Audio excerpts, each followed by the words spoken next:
house across from the big house is the one that I restored. The house across the Victorian, across from the jail. And there was a famous murder trial that was going on at the time, and it got postponed, so the man from the Bay City Times said, well, as long as I'm here, I might as well get a story. So he came and interviewed me. And this was sometime in August. And I was on the front page of the Bay City Times September 10th. My father gave me the newspaper the next day, because he was working with me at the time, and he handed it to me, but it was right at the time when the story was breaking. And I put that clipping away, and sometime later I found it. And I looked at the date and I says, oh, no wonder I forgot about this. It was September 10th. So, short-lived. We are in the book of Acts, and we're going to, because Donato's class on Sunday night is really kind of trailing us by about 6 or 8 weeks. He will be covering a lot of this stuff. So I'm going to quickly go through Paul's arrest and his time in the temple and then on into that. And I'll keep an eye on what Donato is going to teach on the Sunday night class, and I would highly recommend it. It's a great class. A lot of good comments from people. And but as we go into, Paul is now in Acts chapter 21 as the end of chapter 21. Paul goes, even though he has been warned, and we talked about last week the fact that the Holy Spirit had told Paul the things that were awaiting him, but the Holy Spirit had also let other people know that what was going to happen to Paul. So there's kind of what seems to be a conflict between them, because on one hand, I always want to keep people on one side and then I talk on another side. But on one hand, you have the people saying, Paul, you are going to be persecuted and you're going to be beaten. You shouldn't be going there. And on the other hand, Paul says, no, that's what I came for. That's why I'm here. And without Paul saying it, we could go to, he'll reveal this and to Luke, not only earlier in the book of Acts, but later on, that Paul was told that how much he was going to suffer for Christ. So he was given a preview, and yet Paul was true to his word. So as we come into the end of chapter 21, we see that Paul visits James in verse 17. Verse 15 and 16 say they go up to Jerusalem. When we had come to, remember when it says we, that's including Luke. We had come to Jerusalem. The brothers received us gladly. On the following day, Paul went in with us to James, and all the elders were present. After greeting them, he related one by one the things that God had done among the Gentiles through his ministry. And when they heard it, they glorified God. And they said to him, you see, brother, how many thousands there are among the Jews of those who have believed. They are all zealous for the law.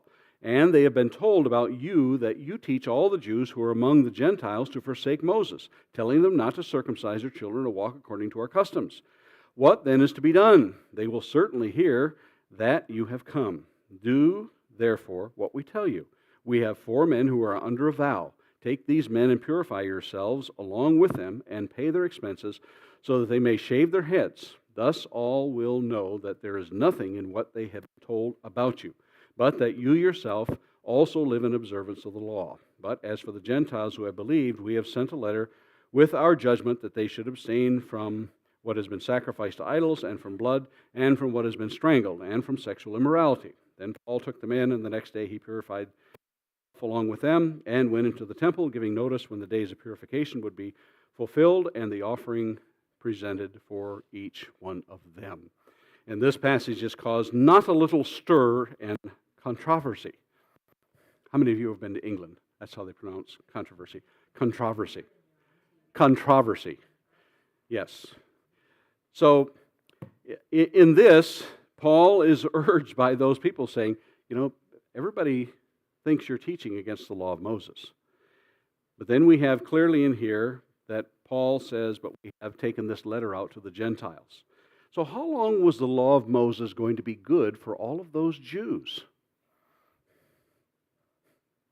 Because they're still under the impression, And you get that impression from those people who are still practicing Judaism, who are Christians. They're being told that Jews among the Gentiles, and they have been told about you that you teach all the Jews who are among the Gentiles to forsake Moses. So Paul goes in and he's going to pay this. And what kind of vow was that Paul was going to pay for? It was a Nazarite vow. We tend to think that the Nazarite vow is something that was from birth.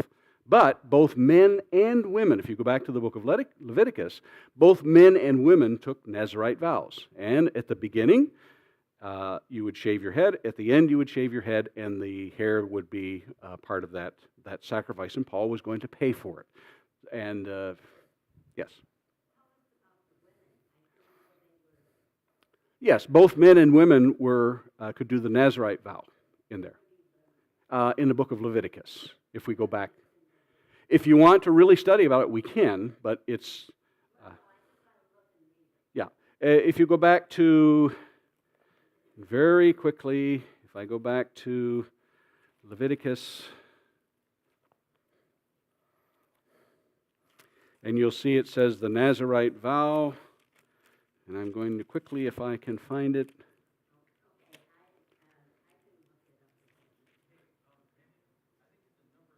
Numbers 6, okay.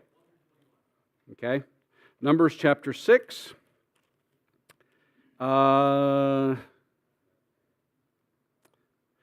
This is the law. Verse 20 says, this is the law of the Nazarite.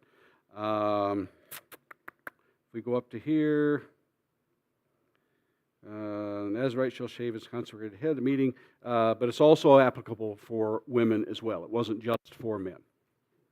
He said 6:2. I'm sorry. Numbers chapter 6, and the Lord spoke to Moses, saying, "Speak to the people of Israel, and say to them, when either a man or a woman makes a special vow, the vow of a Nazarite." So a woman could take that vow in it. So, and then it continue on number 6. Come down there, and the Nazarite shall shave his consecrated head at the entrance of the tent meeting, in verse 18, and shall take the hair from the consecrated head and put it on the fire that is under the sacrifice of the peace offering. So it was part of that. So Paul is going to make this vow to them and show that so as not to make trouble amongst them. But they recognize that Paul. They're going to recognize Paul. Get back to my spot here. And when 7 days, verse 27 of Acts 21, when the 7 days were almost completed, the Jews from Asia, seeing him in the temple, stirred up the whole crowd and laid hands on him, crying, "Men of Israel, help! This is the man who is teaching everyone everywhere against the people and the law and this place. Moreover, he even brought Greeks into the temple and has defiled this holy place." And at this point, I'll interject a question which may seemingly not have much to do with it, but as we consider this, how many of you see a meaning behind every single thing that happens in your life? How many of you understand everything that happens in your life so that it leads to something? No, we don't often do that. Paul, when he wrote to the church at Rome, he tells them twice. He says, "I want to stop in Rome, but I want to stop there on my way to Spain." So Paul has told them what his plans is. He be telling them what his plans is. He told them what his plans are, and whether Paul has been told by God, "You will go to Rome," or not, we have no idea. It has not been recorded for us. We don't know. But it was Paul's earnest prayer to God that he would be able to go to Rome.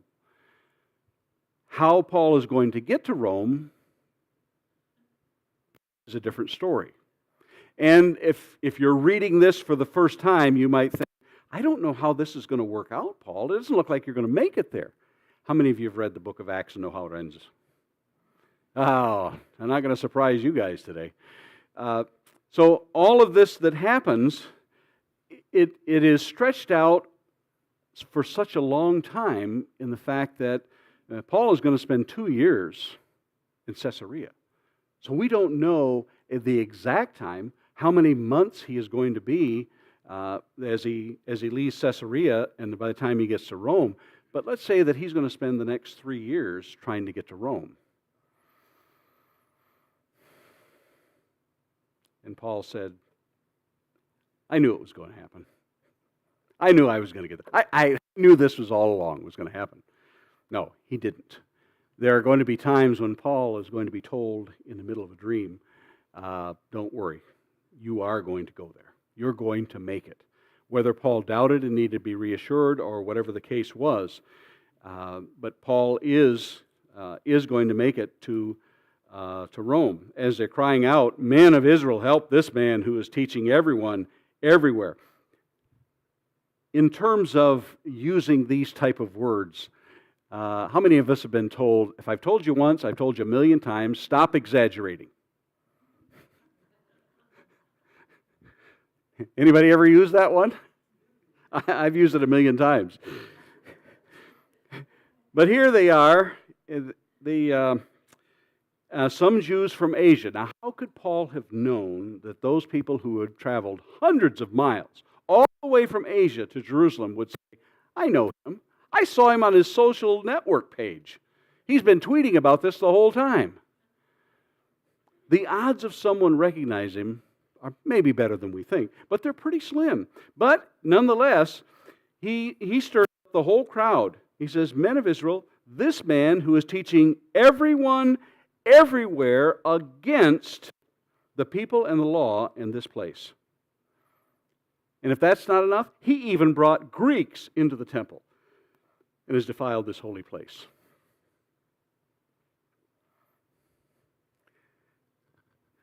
How many of you know who F. Lee Bailey is? Or was, I should say. Yeah, he would need F. Lee Bailey to sort of separate this out. He would need the dream team. But he doesn't have the dream team. He has this man who is accusing him of teaching everyone everywhere against this place and the law. Moreover, he even brought a Greek. For, verse 29, he had previously seen Trophimus, the Ephesian, with him in the city, and they supposed that Paul had brought him into the temple. So everything here is, what's that term that you use when you exaggerate on the charge? It's called a trumped-up charge.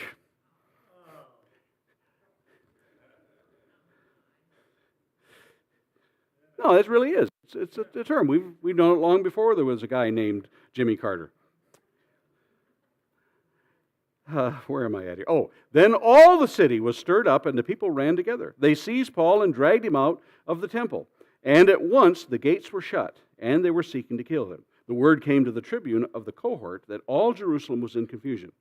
Now, during the great festivals in Jerusalem, now if we go back to the book of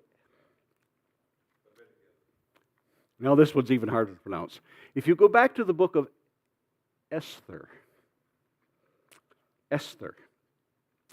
no, I'm sorry. We're going to go back to the book of Ezra, not Esther. That comes after that. But book of Ezra and Nehemiah are building the temple. They're building the wall.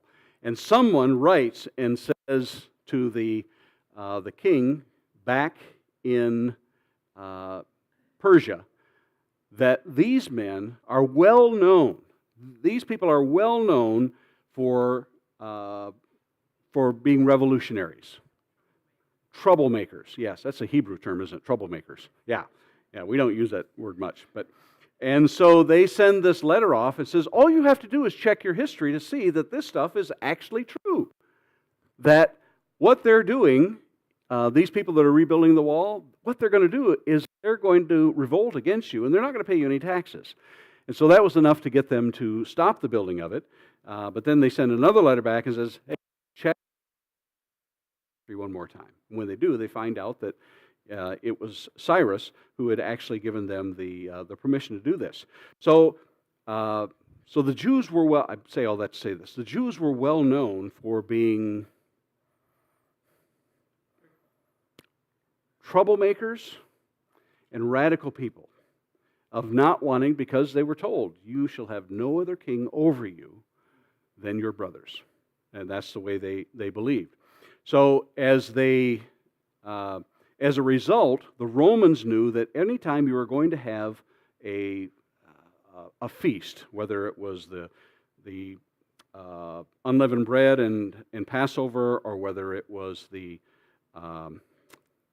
Day of Pentecost, or whatever the 7 festivals were, they brought in extra troops to make sure that there weren't going to be. Because if you were going to have one time when you're going to have a lot of people there who are going to form a mob and overthrow these people that are over you, it's going to be then when you would have possibly in the hundreds of thousands that were going to be there. So they had the extra troops. And so when it says that they seized Paul, dragged him out of the temple, and at once the gates were shut. The Romans had their little garrison right there in the city of Jerusalem by the temple. So they had all of these guards that were there. And as they were seeking to kill him, the word came to the tribune, and the tribune of the cohort. Cohort is are the number of Romans that are under the Roman army, and the tribune was the man who was legally in charge, that Jerusalem was in confusion. He at once took soldiers and centurions. And how many people is a centurion over? 100. 100 people. So when it says centurions, how many soldiers do you assume that are going to be there? There's going to be a lot. Could possibly be hundreds, at least 200, because it says there's centurions. So they have a lot of soldiers there. Then the tribune came up and arrested him and ordered him to be bound with 2 chains. He inquired who he was and what he had done. Some in the crowd were shouting one thing and some in another. Sounds like your regular court case here in the United States. And as he could not learn the facts because of the uproar, he ordered him to be brought into the barracks. And when he came to the steps, he was actually carried by the soldiers because of the violence of the mob. For the mob of the people followed, crying out, "Away with him." And as he was brought into the barracks, verse 37, he said to the tribune, "May I say something to you?" And he said, "Do you know Greek?" Verse 38, "Are you not the Egyptian then who recently stirred up a revolt and led the 4,000 men of the assassins out into the wilderness?" Doesn't that sound, with all of the information that we have today? We have newspapers, we have radio, which I say is a great way for advertising. Wouldn't you agree? We have television, we have everything, and yet we can't get the facts straight. But nothing has changed much over the centuries. Because he says, "Aren't you the Egyptian then who recently stirred up the revolt and led the 4,000 men of the assassins?" He just assumed, well, that's got to be the guy. Paul replied, "I am and here it is, where Paul lays out his case that they'll be able to relate to this. "I am a Jew from Tarsus and Cilicia, a citizen of no obscure city. I beg you, permit me to speak to the people." And when he had given him permission, now would that not have been enough to have raised a little suspicion on the part of the tribune? And what should the tribune have taken note of when he told him who he was? I'm a Jew. Well, of course, you're a Jew. You're in Jerusalem. From Tarsus in Cilicia, a citizen of no obscure city, no mean city, I think some of your versions say. What is it? What else? Of no ordinary city. Of an important city. It should have been enough for him to say, "Oh, wait a minute, are you a Roman citizen or not?" One would have thought that. But wait, there's more. And when he had given him permission, Paul, standing on the steps, motioned with his hand to the people. And when there was a great hush, he addressed them in the Hebrew language, saying, why would Paul address them in the Hebrew language? He's talking to Jews. That would have gotten their attention. Now, they more than likely would have recognized Greek. But when they heard that he was speaking, it'd be like if I'm speaking to you and I start to use some southern terms. How y'all doing? How many are from the South? I'm one of you, aren't I, Linda? I just use the word y'all. You and I are kindred spirits, aren't we? But if I use some terms that more than just y'all, that would endear myself to people. But here he uses Hebrew, so they say, oh, he's one of us. Brothers and fathers. Every one of these deserves to be defined. When he calls them brothers, who is he calling brothers? His fellow Jews. And when he says fathers, he's showing his respect. He's showing his respect for those people who were leaders of the Jews. So he's being very polite in his speech. Hear the defense that I now make before you. And when they heard that he was addressing them in the Hebrew language, they became even more quiet and he said, I am a Jew born in Tarsus in Cilicia, but brought up in this city, educated at the feet of Gamaliel, according to the manner of the law of our fathers, being zealous for God, as all of you are this day. I don't know if that's schmoozing, but I'm one of you. I'm zealous for God, just like you are. Yeah, y'all. Yes, Jerusalem. Good you point that out. I persecuted this way. And how many times have we seen this term, the way, in there? And they would have understood this. If he started saying these Christians, maybe they might not have understood it, but the way would have been even more, to the death. Binding and delivering to prison both men and women, as the high priest and the whole council of elders can bear me witness. All you got to do is ask them. They're the ones that gave me permission. So he's letting them know who he is. Probably they had not seen his Facebook page for all this or gotten any of his texts. So he's telling them exactly who he is. From them I received letters to the brothers, and I journeyed toward Damascus to take those who were there and bring them in bonds to Jerusalem to be punished.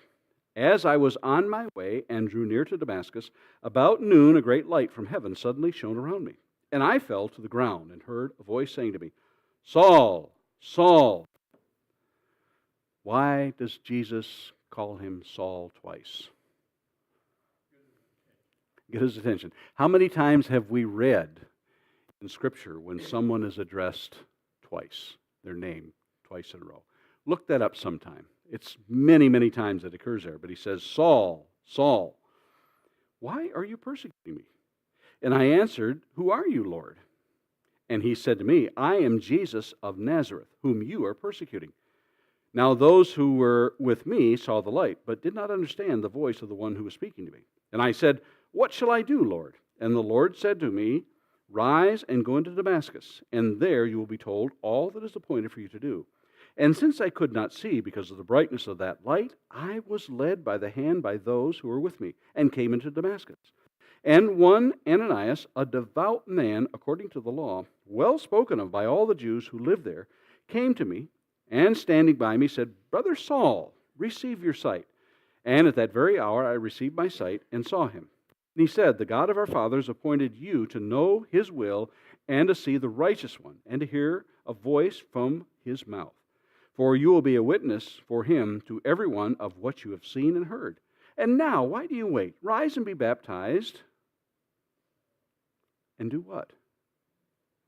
And wash away your sins, calling on his name.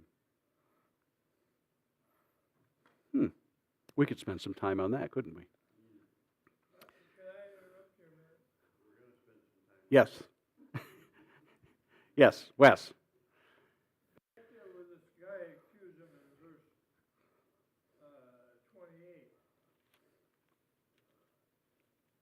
Okay. He's not only exaggerating. I don't know if he knows this or not, but Paul had the people purified in verse 25 and 26 to go in the temple. Mm-hmm. And he's complaining that he took two Greeks in, or I don't know how many he said. He brought Greeks into the temple. Yeah. Yeah, he's made, He didn't know that fact, I think. and it says, for he had previously seen Trophimus the Ephesian. So he would have recognized Paul as one who had been with him. And how could you tell the difference between a Greek and a Jew? How can you tell the difference between a Detroit Lion fan, who are the Lions playing today, by the way? The Eagles. How could you tell the difference between a Detroit Lions fan and an Eagles fan? The Eagles fan has the Eagles insignia. The Lions fan has the bag over his head. No, that was a joke. But the insignia they wear. Now you probably would be able to tell people somebody who is blue collar as opposed to someone who is middle management. Would that be a fair assumption? If you walked into an office, you could tell. If you walked into a place that was maybe construction, maybe the owner had a suit on, and the workers had their uniforms on. Might be an easier way to tell, wouldn't it? But the same might be true of these people that he is seeing. You might recognize them by the way that they dress. Maybe he recognized them because he'd actually seen them in Ephesus. But my point is he's not only exaggerating, he's lying because Paul had him purified. That should have been fine. Well, yeah, the Jews he would have had purified, but he couldn't have purified Greeks to go into the temple. It was still against the law. Oh, I misunderstood. Allie?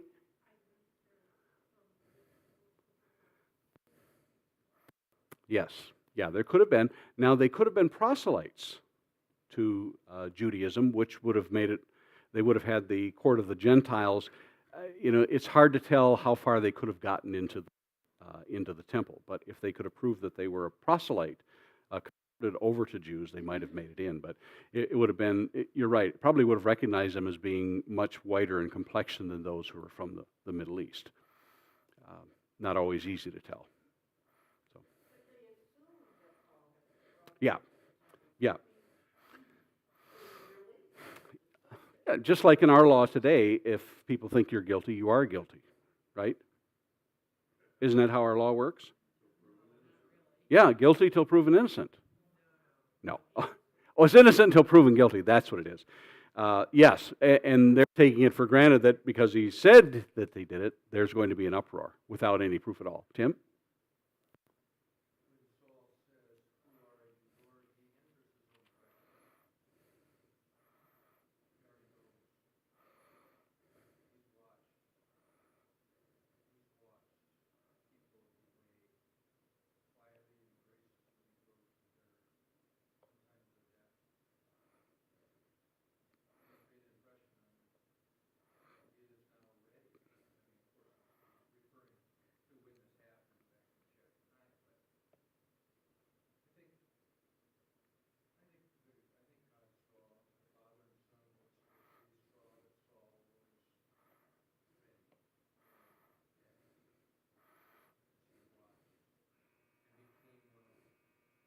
Yeah.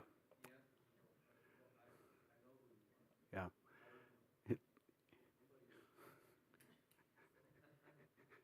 I might have had a short in there, and they edit that one out.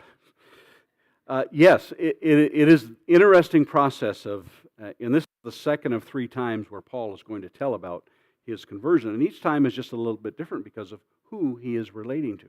Now he's relating to Jews. As we come down, and we've only got a half hour left here, for sure. So he keeps on talking in verse 17. He tells them the story. And verse 20 says, "And when the blood of Stephen, your witness, was being shed, I myself was standing by and approving and watching over the garments of those who killed him. And he said to me, 'Go, for I will send you far away to the Gentiles.'" And that's where he really endears himself to the Jews. Verse 22, up to this point, they listened to him. Then they raised their voices and said, "Away with such a fellow from the earth, for he should not be allowed to live." And as they were shouting and throwing off their cloaks and flinging dust in the air, the tribune ordered him to be brought back into the barracks, saying that he should be examined by flogging, just your average form of questioning, to find out why they were shouting against him like this. But when they had stretched him out with the whips, Paul said to the centurion who was standing by, "Is it lawful?" And I could just sort of hear this. Paul's stretching. He's just sort of motioning to him.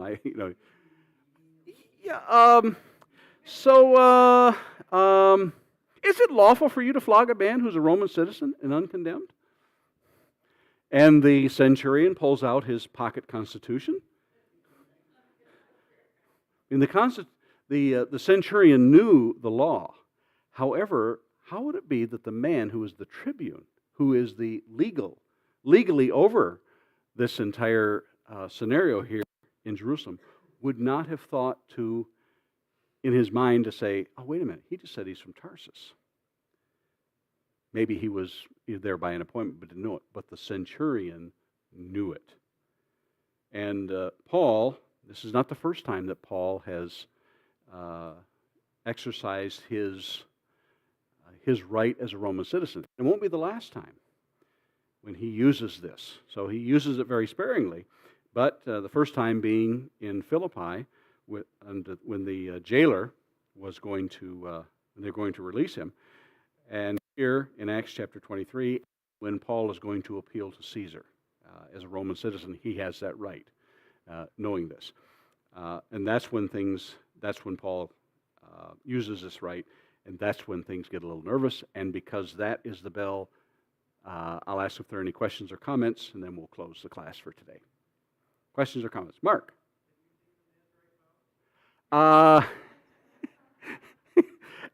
Actually, it is funny because, at times I can use the Elisha method when they say, hey, Baldy, and then he calls the bears out and the bears maul these kids. Or I can use the one for leprosy in which they said, you don't have leprosy, you're just bald. So, but yeah, I haven't exercised my Nazarite vow just yet. Any other questions or comments? And that's a wrap.